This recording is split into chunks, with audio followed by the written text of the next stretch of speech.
The first reading is from HPB's message to the American Theosophists.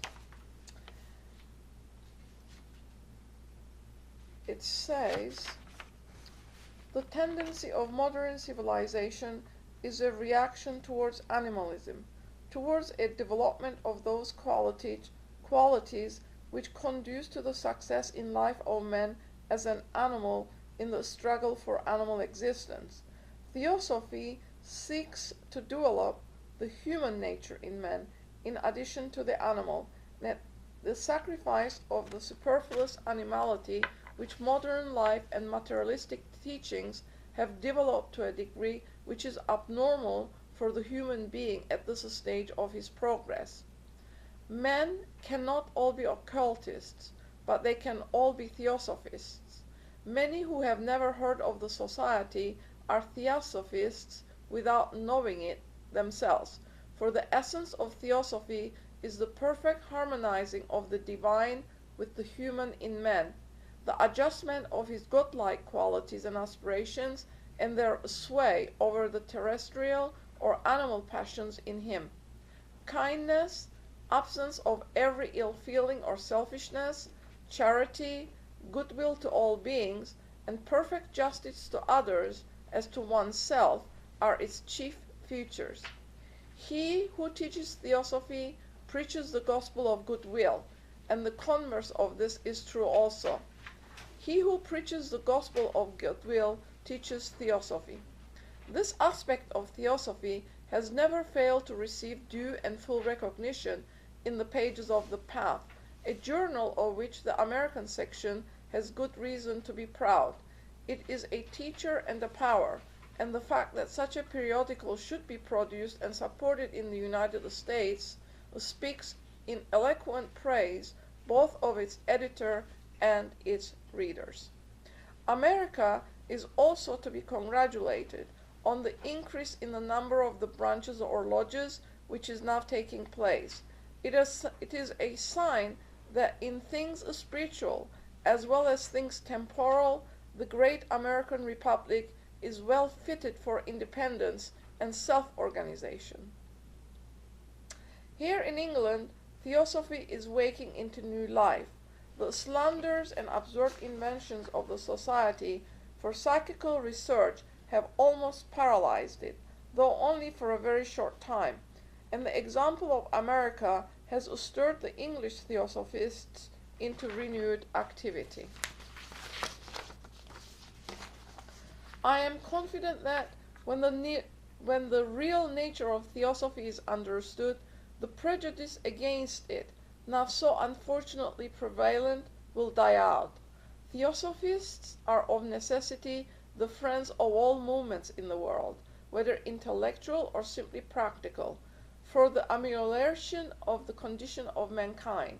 We are the friends of all those who fight against drunkenness, against cruelty to animals, against injustice to women, against corruption in society or in government, although we do not meddle in politics. We are the friends of those who exercise practical charity, who seek to lift a little of the tremendous weight of misery that is crushing down the poor. But in our quality of theosophists, we cannot engage in any one of these great works in particular. As individuals, we may do so. People say that theosophists should show what is in them, that the tree is known by its fruit. Let them build dwellings for the poor, it is said. Let them open soup kitchens, etc., etc., and the world will believe that there is something in theosophy.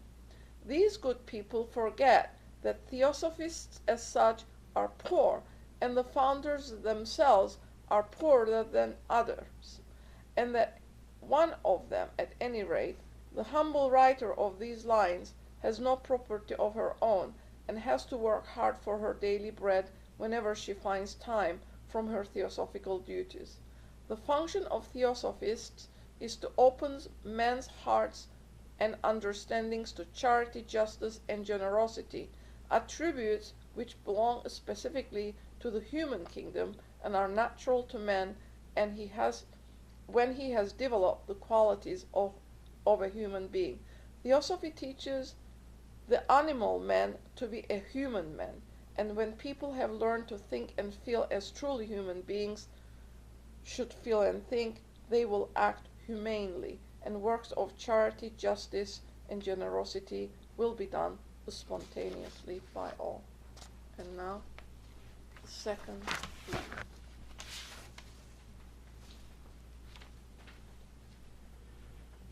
Reading number 2 is from the writings of Mr. Judge. We cannot at once alter the constitutional tendencies of the atoms of our brains, nor in a flash change ourselves.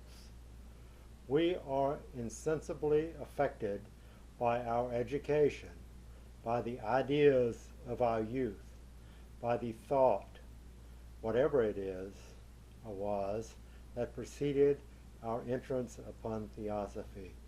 We require to have patience, not with the system of theosophy, but with ourselves, and by willing to wait for the gradual effect of the new ideas upon us.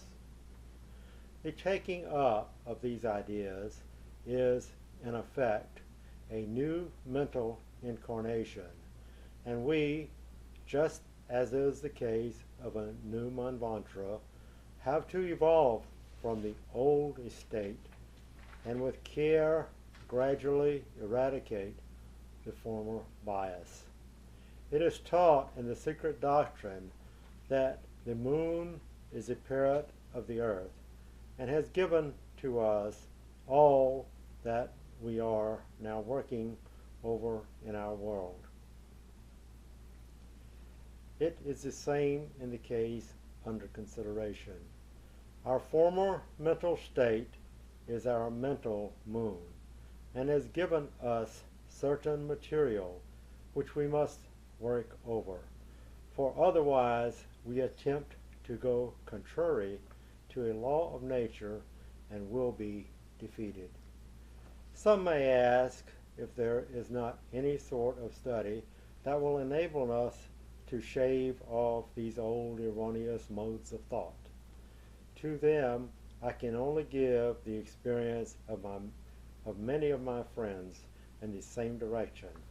They say, and they are supported by the very highest authority, that the one process is to inquire into and attempt to understand the law of spiritual unity, and the fact that no one is separate, but that all are one in the plane of spirit, and that no single person has a particular spirit of his own, but that Atman, called the seventh principle, is in fact the synthesis of the whole and is the common property of every being, high and low, human, animal, animate, inanimate, or divine.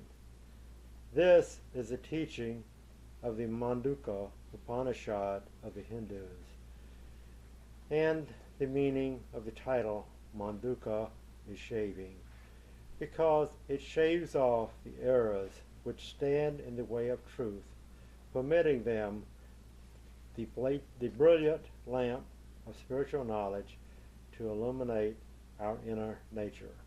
From Theosophical Study and Work. And now for reading number 3.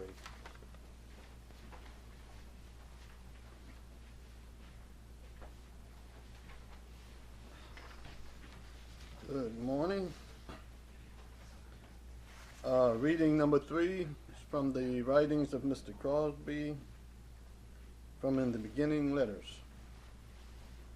Either theosophy pure and undefiled is the most real thing in the world, or we are all wasting our time and effort.